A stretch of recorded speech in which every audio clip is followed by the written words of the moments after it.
Rene, welcome so much to SCAD Lacoste. Thank you very much for having me. I'm honored. I've been appreciating your work actually for a long time, and we're now just weeks away from the opening ceremony of the Paris Olympics that you are designing. For those who don't really know, how would you describe what you do in your career as a luxury creative director of over 900 productions? Altogether, what we do is create activations for clients, companies that act in this space that most refer to as being the luxury goods, then project manage through every step of the process, and then execute. You have a very active mind, and you might be a little obsessive. Depends who you speak to. Yeah, I am. I'm not resisting the word obsessive. It's just that I enjoy what I do so much that, I can't wait to just get up and start thinking again. And the nature of what we do is also intense by definition, because literally for a few minutes we have the keys to their reputation. How did you come to be the premier live event producer in the world? Certainly there wasn't a plan.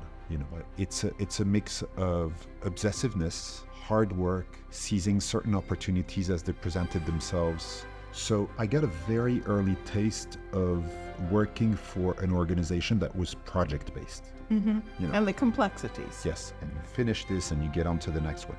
And I came out of that experience thinking that I had been working with many, many people that were all sending out signs of how incredibly complex it was for them. In my little modest corner, I thought that everything that I was seeing was actually quite simple. And thinking, well, until I find a real job, I can just continue to do this on a freelance basis.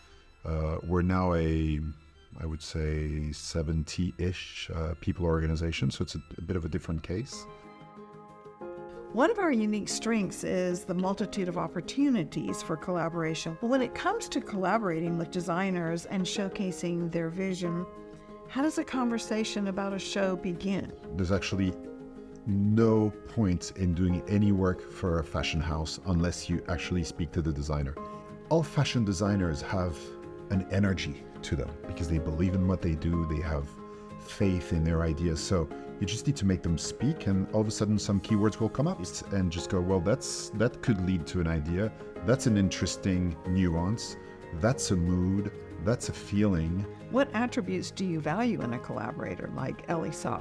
Honesty makes for a much better working relationship, always. Trust, faith in the fact that we will take care of each other equally. With our clients, we establish very early on that we ourselves are going to make incredibly silly suggestions sometimes. If you don't think it works, if you don't think it's good, just say it. It's fine. We'll have other ideas, you know what I mean? So for a whole different level of complexity, let's talk about the primetime televised extravaganza, the Victoria's Secret fashion shows that you staged with massive musical acts and celebrity appearances, pyrotechnics, and yet everything had to work for the camera. We got started there in 2006, and the first thing that jumped at me was the proportion of men that were watching the program. The thing we started asking ourselves and the dialogue we had with the client is, how can we tilt this so that we become 51% watched by women? And how do you finesse that within the context of a big group that has its own, agenda, retail, collections coming out, advertising that has its own messaging, etc., etc. And when you're staging what you think is a live event, but you're actually doing it in the end for camera, it's a very different view of how you design space, how you design volume. Now we get into when creative becomes very technical. Take the idea and you just work and work and work until you think you've exhausted every possibility, but then you have never really exhausted every possibility. Then rehearsals start. It's like, oh, we didn't expect that, and it's challenging, but very enthralling, to do that. We have a show up in our museum, SCAD Fashion, in Atlanta of Balenciaga original drawings and garments too. And I was surprised when the curator from Balenciaga told me that he would often show 200 looks at a time, and it would last for 5 hours. What's the optimal length of time for a fashion show today, do you think? I always like the sweet spot of 6 to 9 minutes. That's short. And I could have given a 10-minute, very philosophical answer to your question, but here's my answer. Well, get the point across, move on. Once you go past the 9 minutes, I really start paying attention about what you're trying to say after the 9 minutes. The Banner, your creative agency, is designing Paris 2024's opening and closing ceremony. Is not so much designing, because creativity is the prerogative of the organizing committee itself. Our job is to organize the whole thing. The organizing committee has chosen to take a path and deliver an opening ceremony that is incredibly challenging and risky. But man, if we ever get it done, it's gonna be a moment, right? So you can expect the French to make a demonstration of how special they are. By the way, how did you get a zip line off the Eiffel Tower?